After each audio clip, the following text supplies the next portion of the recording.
तृणमूल कांग्रेस नेता और पूर्व सांसद अशोक तंवर पहुंचे रेवाड़ी। प्रदेश में टीएमसी के पहले कार्यालय का रिबन काटकर किया शुभारंभ। कहा, तृणमूल कांग्रेस देश में सुशासन का बेहतर विकल्प।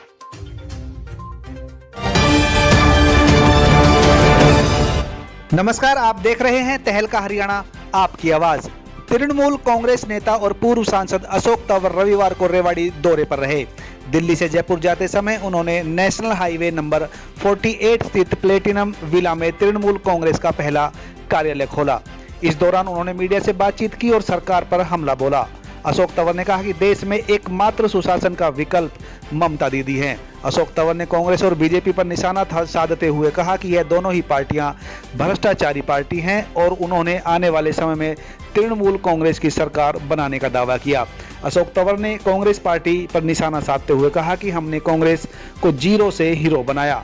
किसान आंदोलन पर बोलते हुए अशोक तंवर ने कहा कि करीब 1 साल तक किसान आंदोलन चला और इस दौरान लोगों ने कितनी समस्याएं झेली, कितना ही नुकसान हुआ। किसान भी सर्दी, गर्मी, बरसात में विभिन्न मोर्चों पर डटे रहे। उसके पश्चात अब जाकर सरकार जागी है और तीनों कृषि कानूनों को वापस लेने की घोषणा की गई है।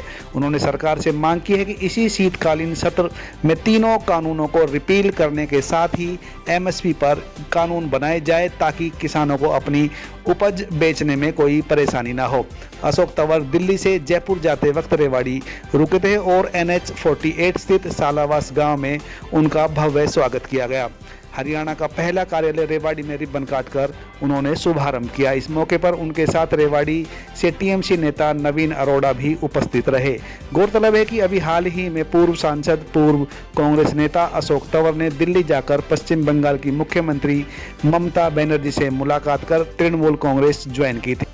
तो आइए सुनते हैं अशोक तंवर ने क्या कहा जब हमारे संवाददाता राजेश शर्मा ने उनसे बात की।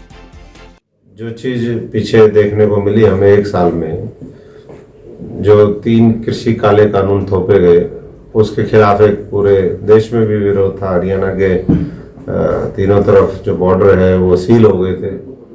उससे बहुत किसानों को भी कष्ट हुआ, उद्योग जगत को भी कष्ट हुआ, लोगों को भी बड़ी परेशानियां हुई। अब वो 1 साल बाद 700 लोगों की शहादत लेकर के प्रधानमंत्री जी ने वो कानून वापस लिए।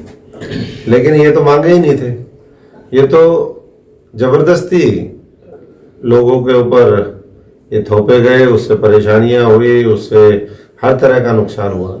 लेकिन जो मांग थी वो ये थी कि स्वामीनाथन रिपोर्ट लागू हो, किसानों की आय जो खुद कहते थे दुगनी हो, वो कहीं दिखाई नहीं दे रहा। एमएसपी पे कानून बनाने की बात है। तो मैं तो ये समझता हूँ कि 29 तारीख को संसद का ये शीतकालीन सत्र शुरू हो रहा है।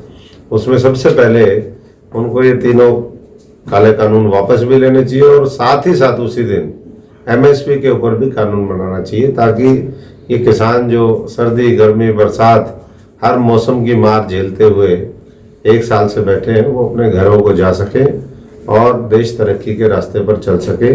हरियाणा के अंदर जो एक अवरोध पैदा हो गया, एक टेंशन का माहौल हुआ, हजारों लोगों के ऊपर, आज 50,000 से ज़्यादा लोगों के ऊपर केस दर्ज हैं। कितने ही अनगिनत लोगों ने लाठी डंडे खाए, उनके सर फाड़े गए। तो ये मैं समझता हूँ कि इससे अगर हम चाहते हैं कि मुक्ति मिले तो सरकार को किसानों की, मजदूरों की, गरीब आदमी की बात माननी चाहिए। सर, कोलकाता में तो ममता जी का नारा था माँ, माटी और मानुष, लेकिन ना यहाँ पर इस तरीके का कोई वो है। तो आप कैसे यहाँ पर नया नारा देकर स्थापित करेंगे? देखिए, माँ, माटी, मानुष तो पूरे देश का है, वो तो कहाँ, बाकी और नए नारे निकलेंगे। अभी विस्तार पूरे देश में जो है वो होगा। तो माँ, हमारी मातृभूमि यहाँ नहीं है क्या? मानस यहाँ नहीं रहते क्या? मानुष और मानस में क्या फर्क है?